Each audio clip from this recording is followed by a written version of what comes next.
I think your answers about Black feminisms being a framework for your work maybe is already going to address this question, but broadly, I just want to ask what justice or equity concerns are most pressing to you right now? And again, specifically, how does it inform elements of craft, the fusion between art and advocacy?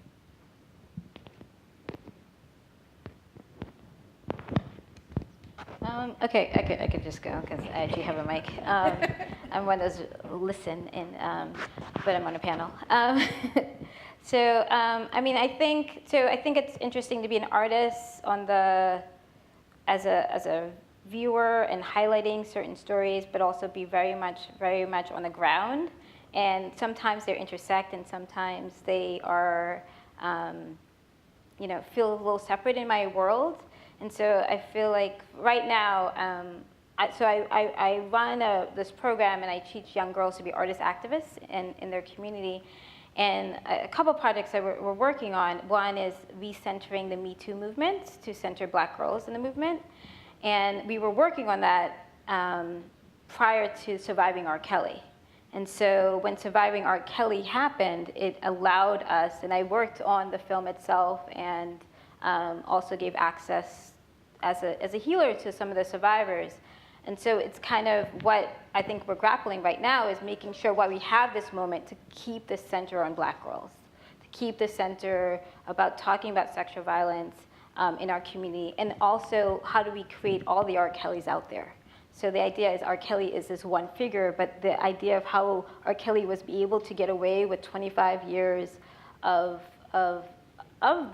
this, and in terms of our community, how do we really address that? And another really important issue to me as well is the missing and murdered Black girls, and seeing how all of these things I'm talking about, whether it's R. Kelly or whether it's police violence, or whether it's actually the statistics of 35% of the missing reported cases in the United States are of Black girls in the United States. And they only represent 7% of the population. And so part of my efforts is idea of coalition building with the indigenous community, because they have and I just went to a march, this is I think, fourth year of creating this coalition. I first went there, then I brought 2 young people, then this year I brought 15 young people to Minnesota to march about missing and murdered indigenous women and girls, is to really create, which is a long history of Black people and indigenous people in the United States, of a long-term coalition building that we've had for our freedom, to really recenter that today to create a larger coalition around it. I have like 20 different things going through my head, as I think we all are. But I found myself, like, there are a few kind of like sayings that I've gotten ingrained into my body and soul over time that has been a part of my activism as an artist. And as I'm in this unique position right now where I am suddenly a commodity to the market of the art world, that I am finding myself in a position where I am encountering people in positions or institutions of real power and influence who are really eager to have like people at the table all of a sudden, you know what I mean? Make it look like they're doing the work, but they're not actually doing the work is the question, you know? So I'm finding myself really confronted with people pulling up a seat for me to sit at the table, but not actually making room for me to exist there. And I'm kind of constantly, my activism right now as I'm like on the ground comes in a few forms. I think it comes from like the everyday conversations or advocating for myself by creating room for those to come after me and centering myself. Like I made an intentional decision to work with a gallery knowing that I was going to be the first Black woman painter that they had worked with. Which was a tough decision, but it was a decision that I made intentionally thinking about creating room in spaces or kind of, I don't know if it's like a sacrificing of oneself, but recognizing within myself that I had the energy at this time to do the work that would be required to create space for myself there. There are days that I don't have that energy and I wonder, what am I doing? But most of the time I'm trying to, in small gestures and in literal gestures, like my paintings are big. And I'm recognizing that they're now in a position where their affordability is no longer feeling accessible to the communities that I am painting themselves.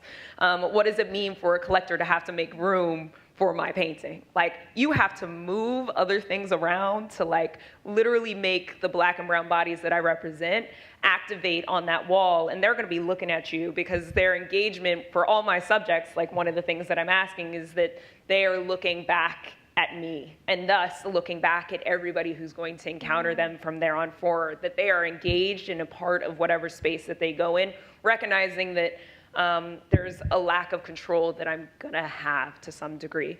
The other thing that I think is activism, or that I feel is very important to my mental and physical health, because that is, for me, also one of the most important steps that I can take is modeling on behalf of others and my family and my peers, is like loving myself and putting the work and advocating for my time. So putting value on my time and advocating for that value and making time for those things that I love. And one of those things is teaching, quite frankly. Like, for me, a huge part of my way of engaging with the world is like being engaged with my students and doing the day-to-day work of having conversations and pushing one another, that I'm not the only educator in that room.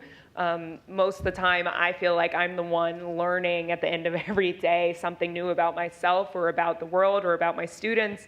And that's power. It's like, how do I continue to hold and advocate for my power and the power of everybody that I'm painting? I feel a lot of responsibility right now. I'm in this unique position where I am feeling responsible for these living beings that I am representing on these paintings, and making sure that everywhere they go, they're taken care of with respect and integrity, and that people might not like me very much by the end of an exhibition because I'm like keeping like, no, like, you need to do community engagement. You say you don't have funding, that's funny. Like, I know you just got a donation, blah, blah, you know, like, there are things that I had to do to be like, I know somebody just gave you money for educational programming, so don't tell me we can't make time for the community to feel that this space is theirs, too. Yeah. Yeah. Is this, yeah, okay, I wanna just. We're running out of a little bit of take your time, but I just want to be. I'm sorry. I have another question I want us to get to. Yeah, I'll answer your next question. No, I want you to answer that question first. Okay. But I Well, just. it's a long answer, so I just speed it up. Yes. I guess I'll just start midway my answer. So I was just going to talk about a moment where I felt split, which is when I was in graduate school in the PhD program in American Studies, and I feel like I had a shadow existence. I was like, and most grad students probably feel this way too, but I was doing dissertation work, and then also we started a long walk home at the same time. And so one of my advisors, actually I think both of my advisors had no idea I had this other life around sexual assault activism or anti-sexual assault activism, though Cher and I were like traveling the country and doing this. And so what's interesting is that, and then I got my first job, and then it slowly became a little bit more consolidated, but it still was like my academic identity, my activist identity, and then this budding kind of public writing identity. And so I think what's exciting about me being here at Rutgers-Newark is like an opportunity to really figure out what the conversation I'm having with myself kind of looks like, and what kind of space allows the academic to be considered kind of activism, and then the activism to be acknowledged in an academic institution. So I'm just excited. This is a shout out to obviously Rutgers-Newark, but it's a unique space, and I'm in a unique place to really reflect on this question, I guess, is what so there's that. And then I also think in terms of craft, like I said this last week in our other panel on Nina Simone, but the writer in me is very different than the activist in me, in the sense that, like, I think my instinct as an activist and as an organizer is collaboration and coalition building, like fundamentally, like, and then the writer in me, like, of course you work with an editor, but it's a very solitary process for much of the time. And you're digging in and you're crafting and you're trying to figure out, and though I speak to people, like I have a friend I speak to like every time I start a new chapter, it's a very different part of me. And I actually feel like for me, it's just different than Jordan. I think the writer part of me there's a lot more play, and there's a lot more, I get to be a lot more selfish. I feel like I get to pick the topics I want to pick. I'm selective, and I can do that journey, and it feels like a very important one for me. And once the work is out in the world, I kind of like just let it go. Like I don't hold on to it, and I'm partly because I'm like moved on to the next thing, but also partly because I feel like it's just safer for me to let something become an adult once it's out of my hands, and that's different than maybe this part of me that really is committed to working with people and to make spaces freer and more safe for other people. The ends are the same, actually. The goal is the same, but my journey and how I understand that journey and my role in that journey is very different. So that's just a splitting that continues, but I think is a healthier one for me at this point. It sounds a lot like self-care, too, that letting go of it at some point. We want to make time for our audience to ask questions, but I did want to ask if the two of you briefly could, in light of all of the work you've done around the Mute R. Kelly campaign and for your own organization, A Long Walk Home, what kind of support can we offer survivors? My first question was about what kind of advice do you have for survivors who have not been able to find support yet for to share their stories? We hear this on social media all the time, right? Tell your story, tell your story. What about those who are not in that space? And then what kind of resources, how can family members and friends offer support to survivors? If you could answer that in like 30 seconds. I would just say on the most basic level, find someone who is safe, who you trust, and who will believe you. So that's to the person who's a survivor, but I guess even more importantly, to the people in the audience, when someone shares their truth with you, believe them. Because that determines the rest of their journey. So that's my most basic advice on this issue in a short period of time, but we can talk about this ad nauseum. But Cher may have, and Jordan may have other thoughts on this as well.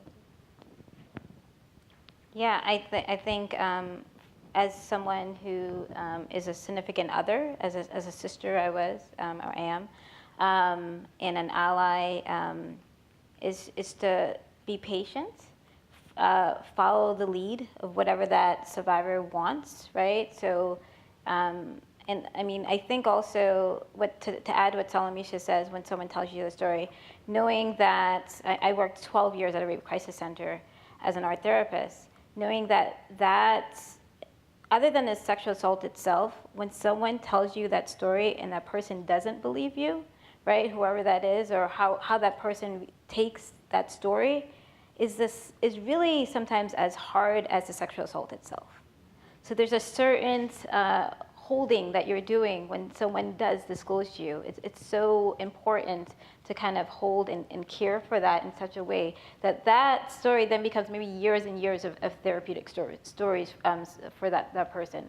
So just honor that. That's the most courageous thing anyone ever could do is work on themselves and hold that space. And if you don't know how to do that, I think there's just plenty, get resources, educate yourself.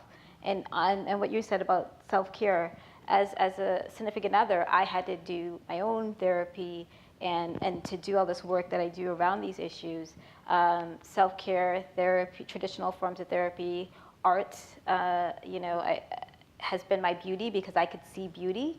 I could transform something that is very horrific and find beauty in things as an artist. Has been my joy in holding on to those moments of it. So, yeah. Thank you so much. Thank you.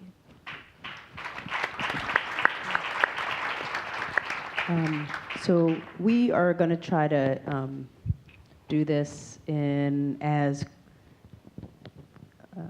quick but productive space as possible. I always like to just kind of want to read out the three that I received. We won't answer all of them, but there may be a theme or a resonance around it. So the first, just so.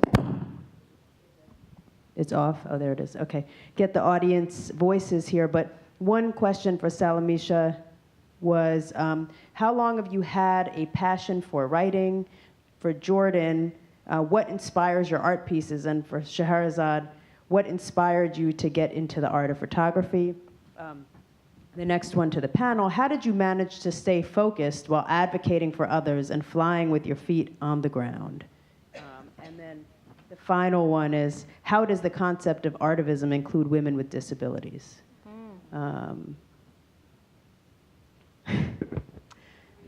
Yeah, I mean, okay, so all of it for me, the theme in the three of those that I'm thinking about is like centering of self-care in some capacity. I think it does have to come back to that. I am a woman who has somewhat of an, I guess, what would be kind of deemed as an invisible disability. I have lupus, and that's not something that I share readily, but I think about it a lot because as we're talking about how we take care of ourselves and do the work and do, like, I was literally on the phone with my mom on the way in here and was like, where's Jordan in all of this? And she was like, it's okay, take a deep breath. And I was like, okay, you're right. Because what happens is when you're a giver and you're kind of thinking externally all the time is that you begin to forget about oneself, and nothing happens if you aren't taking care of self first. So I often say that I have 3 full-time jobs, and my first and foremost is my mental and physical care. And if I am not getting sleep, and if I am not saying no as much as I'm saying yes, if not more, it's like learning the balance of all things has been the thing that I think has allowed the love and the passion to actually be intentional. I'm often talking to my students about intention. It's just me being intentional with everything that I'm doing, and it gets harder to kind of exercise that intention the more demands that are on my time or that people want access or that I want to help. But there's a physical limitation, right? Like I know that my body can only take so much, and other people don't necessarily know those needs as I know those needs. So I have to be my first and foremost, that advocate, which comes back to what I said, even in answering another question, that I can't take care of someone else until, put the mask on yourself first. That there's a reason they say that on airplanes. Thank you. You got okay. Who taught me photography? My dad's best friend was a photographer, and my first camera in high school was my dad's camera. And so to this day, like I'll sign like with how my dad signed. So it's like a kind of a tribute in that way. And to address the disabilities, I also have a learning disability where my hearing is delayed. So that's probably why I probably was going last actually to think about it, because I have a process delayed. But I think it's also like a blessing. Like I had to have like note takers for all my college courses and on-time tests for my standard SATs. But with that, I think that I'm really attentive about how people learn and how I learn. And so thinking about things in a multi-sensory way. So I'm a photographer, but my show I've done became a multimedia performance where it's using dancers in front of my photographs, a singer, a poem. So like I always thought about like if someone doesn't get the way a survivor goes from victim to survivor through my images, that something's going to land. Like the kinesthetic learner as a dancer, or that song, or the voice of the poem, something's going to hit them. And it's like about moving people and shifting people. So I'm always thinking like in different types of ways, I think, because I had to transform my classroom setting in a different way all throughout my learning career. So I'll just answer quickly. For the number 2, I guess, how do you fly and keep your feet on the ground? So I take my work seriously. I try not to take myself too seriously. And I also have a lot of people around me who don't take me too seriously. In my immediate family, my children definitely don't take me too seriously. And my partner and my parents take me seriously, but my partner and my sister keep me very grounded, let's say that. So it's good. Surround yourself with people who like you and admire you, but don't let you get too big in your eyes. And then the first one, I think I came to, it's so weird, because like these days, I'm like, I never thought I'd be the kind of writer who needed to write every day, because those were for other people. Because my gift, I think, is a teacher. Like I think my gift in the academy, my gift in the world is like teaching. And so a shift happened a couple of years ago when I was like, oh, if I can think of my writing as a form of teaching, actually, then it opened up a lot more possibilities for me. And then I also just thought of myself as a reader, a very good reader before. And so now, I don't know, it's just like I'm writing, well, hopefully I'm writing a lot of time. I think most people think I write a lot. But there was a shift, so it had to be an identity shift for me, because I didn't imagine myself as one of those people who needed to write to breathe. And somewhere along the way, that shifted. And so I'm kind of trying to embrace that more wholly, but also it's tied to me being a teacher, actually. So. Well, thank you all so much.